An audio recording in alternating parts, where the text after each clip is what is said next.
This is Cast of Wonders, the fiction podcast for young adults featuring stories of the fantastic. Welcome. Today we present S.L. Bickley's story, Ieia, which originally appeared in the winter 2012 issue of Tales of the Talisman. S.L. Bickley is a poet and student from Dayton, Ohio, who will soon be relocating to Montana to continue her studies in the shadow of the appropriately named University Mountain. You can find out more about her at slbickley.webs.com. SL is also one of the editors of a print literary journal called The Germ, which will be publishing its third issue this fall. The Germ webpage is at germ-magazine.com. Your narrator today is Ieia Contes, who's also had several stories here with us before. Princess Ieia Contes is the author of many shiny books for children of all ages. Her debut YA fairy tale novel, Enchanted, won the Gillette Burgess Children's Book Award in 2012 and was nominated for both the Andre Norton Award and the Audie Award in 2013. Born in Burlington, VT, Ieia now lives with her fairy god family and a teddy bear named Charlie in Ashburn, VA. You can find out more about Ieia and her work at ieiacontes.com. Please check the show notes for details. And a really huge thanks to Ieia for turning around this narration for us so quickly. And so relax, take your ease, and enjoy the peace. Because now we've a tale to tell.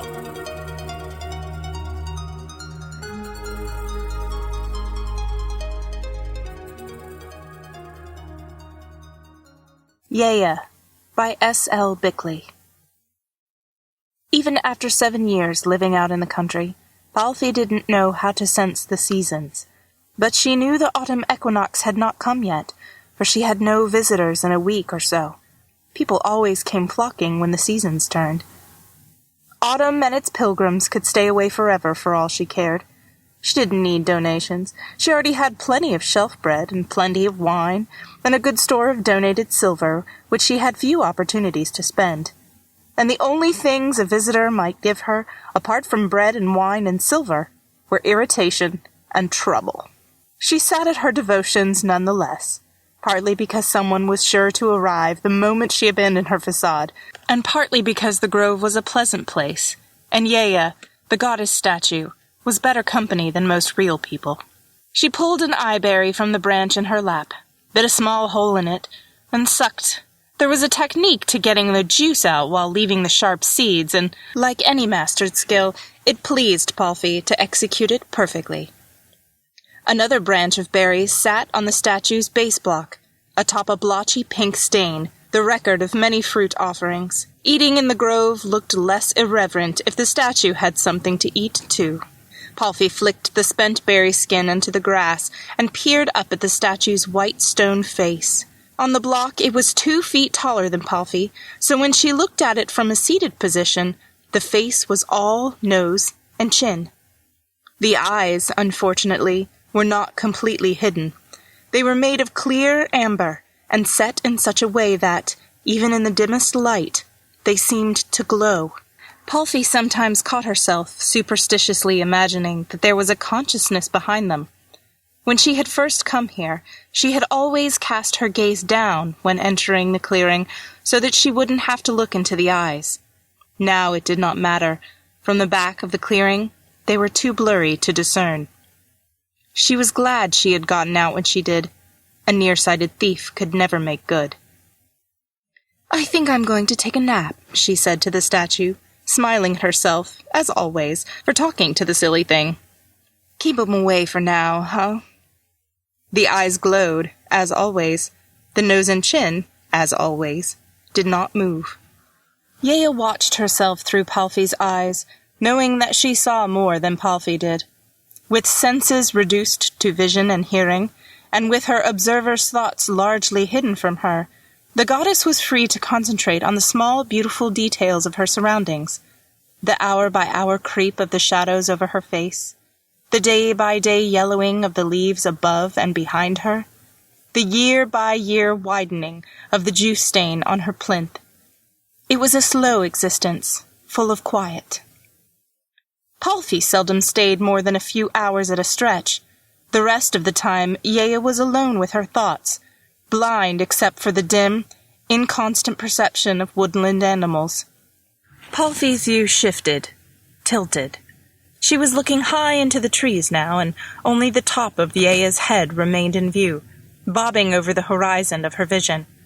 The priestess yawned, and it was loud in her ears. Suddenly there was another set of eyes. Ieia saw herself, half blocked by branches, from far back beyond the edge of the clearing. The gaze was still for a moment, overlaying Palfy's view of the trees. Then it edged forward, branches rustling as a large, hairy hand pushed them aside, and Palfy appeared, seen from behind. She sat leaning back on sunburnt arms, her curly brown hair brushing the ground. Pilgrims usually kept their eyes on the goddess's face. The intruder came a little closer. Ieia didn't like the intermittent way he moved. It suggested stealth. He must be within the clearing now, for no branches obscured his view. Palfy did not seem to be aware of him. Her view flickered as her eyes blinked slowly, then cut out as they closed. Ieia watched only through the intruder's eyes as Palfy dropped back, stretching out her legs and folding her hands behind her head. The intruder came closer. His gaze moved downward, toward Palfy, slowly at first. Then it plunged. Ieia caught a glimpse of the man's rising knee, and of Palfy's eyes snapping open, and then became blind and deaf. She was no longer within the intruder's field of vision. He must be bent low, intent on whatever he was doing to Palfy. And her eyes must be covered. Ieia seethed. Believer or no, Palfy was a priestess. What right had any man to attack a priestess at her own shrine? She was tempted to lash out with lightning, to strike him down for Palfy's sake. Palfy had done her plenty of good, had given her an existence free of noise and hypocrisy and impossible demands. Normally that might warrant a simple favor, but a simple favor was no longer simple when it came at the cost of one's own life. She waited. At last the intruder looked at her again. This time his view was framed by Palfy's thrashing head and awkwardly upthrust elbows. His hands gripped her forearms. Her wrists were tied behind her neck, and as she twisted in her struggles, Ieia saw that the same rope looped around Palfy's throat, between her teeth, and even over her eyes. "Great Arthur!" shouted the intruder, in a language different from Palfy's. "You are safe!" A chaos of new eyes swarmed into the clearing, first converging upon Ieia Athor, then focusing in on their own thick hands as they tipped her from her plinth. After what seemed like hours in the bumpy, crowded cart, Palfy concluded that fighting was, for the moment at least, useless. Her abductors seemed to have an unlimited supply of rope, and whenever she struggled, they added more. Both hands and one leg had gone numb, and the extra loops around her chest made it hard to breathe. She wondered if she had completely lost her street sense. Struggling too hard was a novice's mistake, a sign of panic. Whoever these people were, they surely had other things to do. Eventually they would dump her in a cell, or at worst, an oubliette. If she saved her energy, if she had any energy left to save, she could attempt her escape from there. She sagged against the sideboards and tried to ignore the din of alien voices, the bite of the rope on her extremities, and the prickle of it over her eyelids, and the taste of it in her mouth. At long last, the cart stopped. The ropes around her legs loosened. Hands gripped her arms, half guiding, half pushing her to the ground outside. Her feet tingled, and her knees would not straighten. But before she could fall, the hands grabbed her again. A man, on each side of her, it would seem, walking her to her fate like a drunk's friends walking him home. The ground was packed dirt, and then it became cold marble. That was the last clue. These men seemed, in their numbers, their foreignness, their brutality, unlike police. And marble had no place outside a palace or a temple. She had nothing a noble might want. This had to be about the statue. They had stolen her goddess, which she herself had bought, honestly. But if they had it, what could they want with her? The men steered her sharply to the right, spun her around, and pushed her onto a soft seat. The one to her left spoke. The other made a rustling noise. The ropes around her chest fell away, then those around her arms and face. Her hands dropped heavily and were suffused with a hot ache that she knew would only get worse. One of the men was swarthy, and the other, the one holding the knife, was very fair. The whole room was white marble, lit by a little lamp in a low niche. The wooden door opened inward. The hinges were on the inside.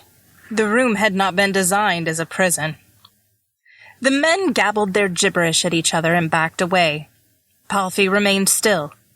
Even if she could stand on her own, which was doubtful, it didn't seem like a good idea to break for the door.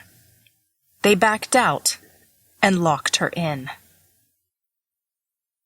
Athor knew the temple, recognized all its physical details, the smoky lamps, the great stone arch above her, and the little altar below, the dizzy profusion of overlapping eye lines, the pandemonium of voices, and the expanse of heads.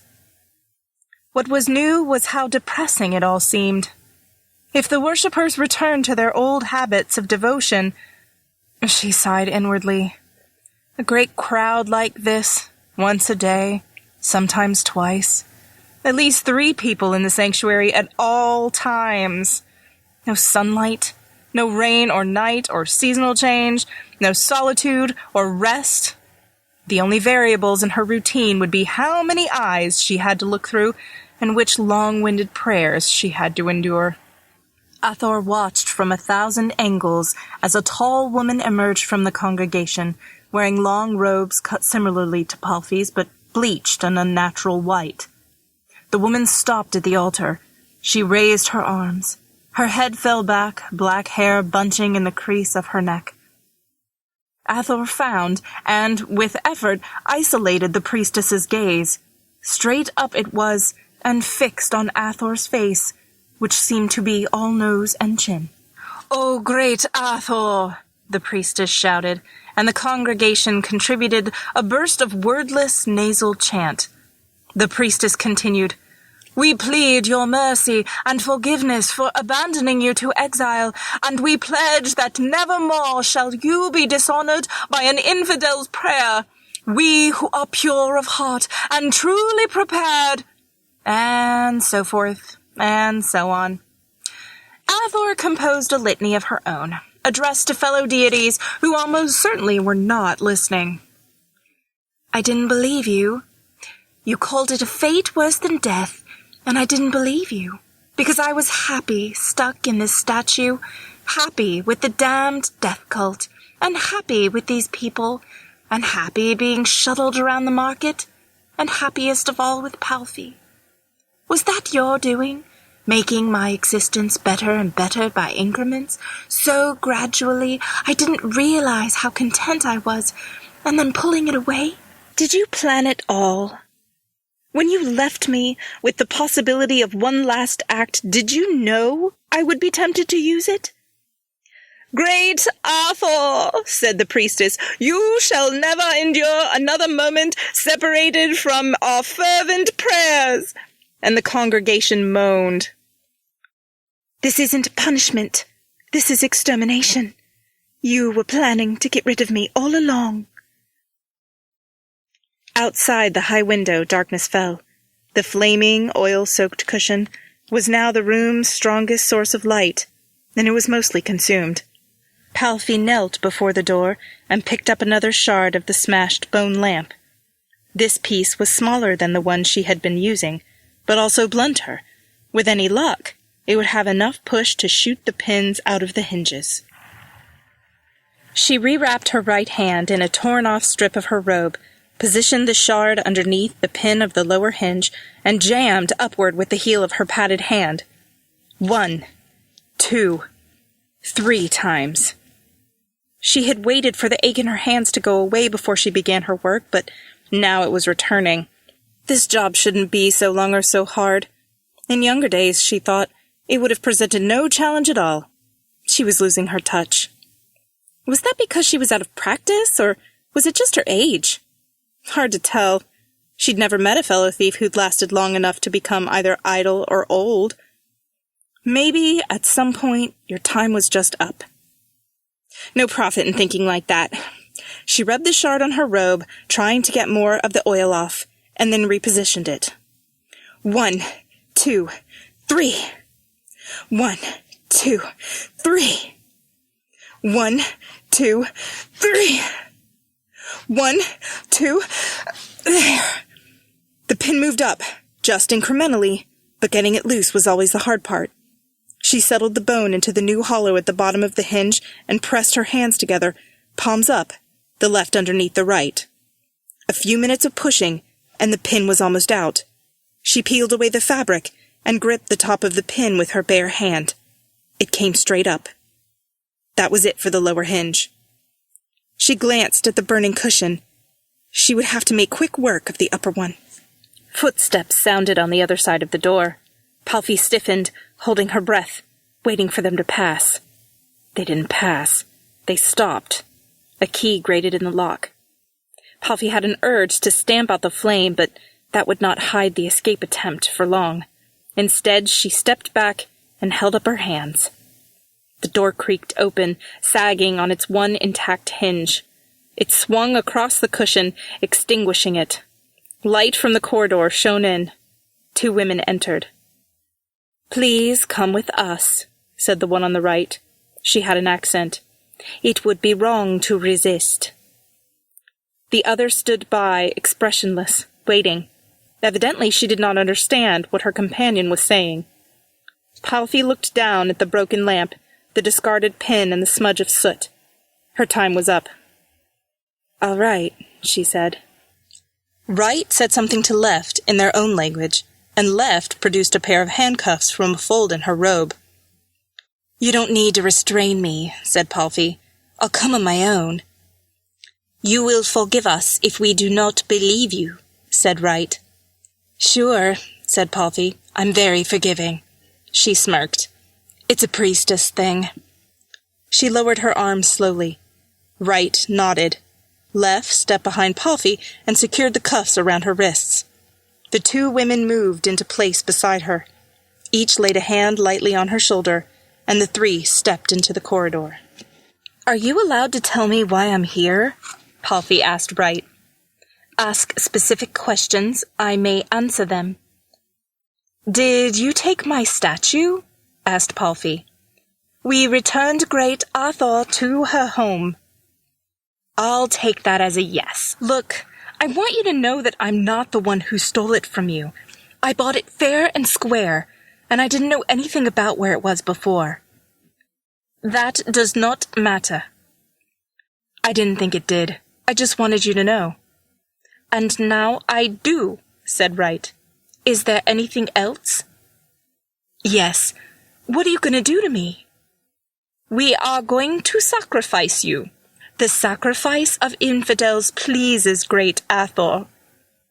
Of course. Of course it would end like this, blood on an altar, a death fit for a goat. Don't most gods want their sacrifices to be pure and holy? Right opened her mouth, and Palfi cut her off. For that matter, don't most gods prefer animals nowadays? Human sacrifice can get you into trouble around here, you know. This time, Right paused before she answered. "We are farther from your homeland than you think, and great Athor is not most gods." They walked in silence for a minute or so, and then not in silence. Voices rippled through the corridor, one voice shouting, and many more chanting in response. They grew louder, clearer. Soon Palfi and her guards reached a large wooden door. Right shook a key from her sleeve. The worshippers might be locked in. That was interesting. And the same key appeared to give access to both the cell and the sanctuary. If there were more than one, they would be on a ring. That was interesting, too. But not useful. Not anymore. The 2 women stepped away from Palfi. Right unlocked the door, and they both pushed it open. Din and brightness rushed out of the huge chamber, followed closely by the stink of lamp oil and the cloying odor of perfume. Palfi stood still, waiting to be led. She didn't have to wait long. The two women shouted something in unison, and a dozen or so congregants leapt up and rushed out of the sanctuary. They gathered behind Palfi and pushed her bodily through the door. The crowd split before her, their chanting turned to shouting as she passed. A white statue stood at the front of the sanctuary, dwarfed beneath a gray stone arch. Palfi squinted as the dozen congregants propelled her closer. Yes, it was Ieia. Her last chance at a quiet life stood above her, too high and heavy to move, too well guarded even to approach further. Hands pressed into Palfi's underarms and the backs of her knees. A dark woman in bleached robes stepped to the side, revealing a narrow altar. She moved to the front of it without turning.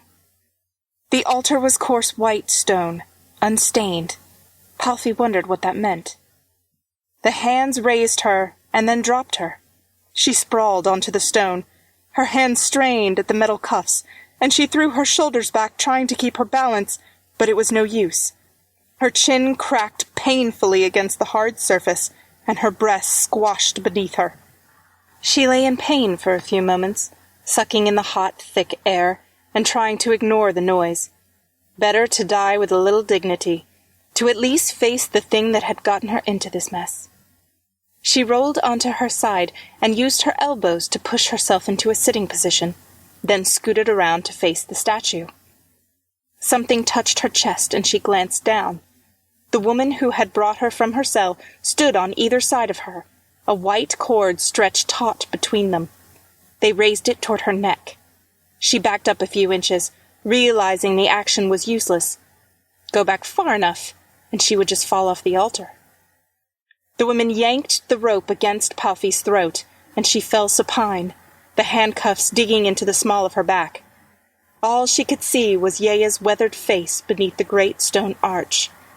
"I hope you're enjoying this more than I am," she croaked at the face and tried to smile. But it was too late for wisecracks. The cord pressed tighter. The room became quiet. The cord went slack.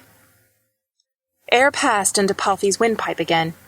She waited for the cord to retighten, for a blade to pierce her, for someone to speak, but nothing happened. Lamplight flickered on the stone arch and the statue's face. The quiet was unnatural. So many people could never be so silent. She turned her head to the left, then to the right. Her executioners were gone.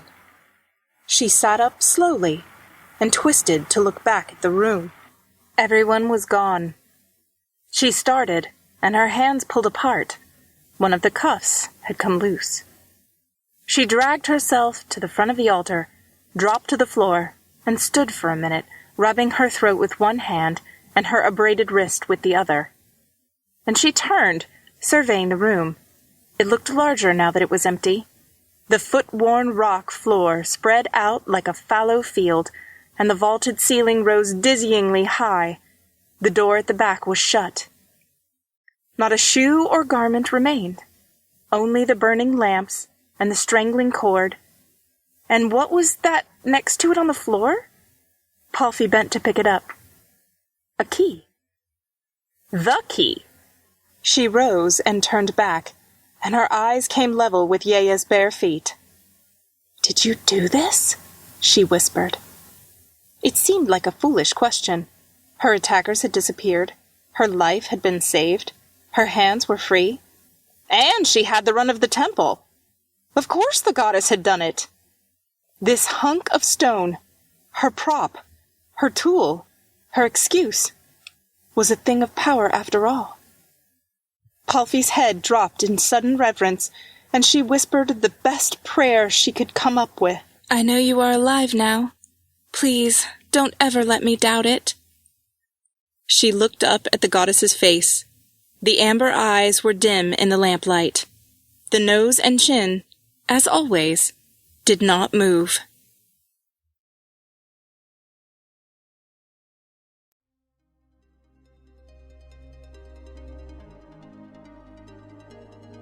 And so ends Ieia.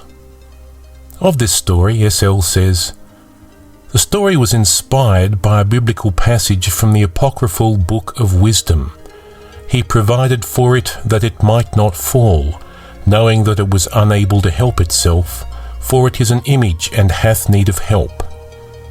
The idea of idols as lifeless and inert is common in the Bible, but this passage made me think helpless and lifeless are not the same thing.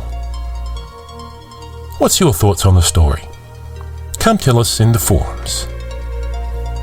Cast of Wonders is a production of Wolfsbane Publishing. The editor is Marguerite Kenner. The audio producer and host is Graham Dunlop. Artwork is by Barry J. Northern. It's released under a Creative Commons Attribution, Non-Commercial, No Derivatives license. Share it but don't change or sell it. Theme is Appeal to Heavens by Alexei Nov from musicalley.com.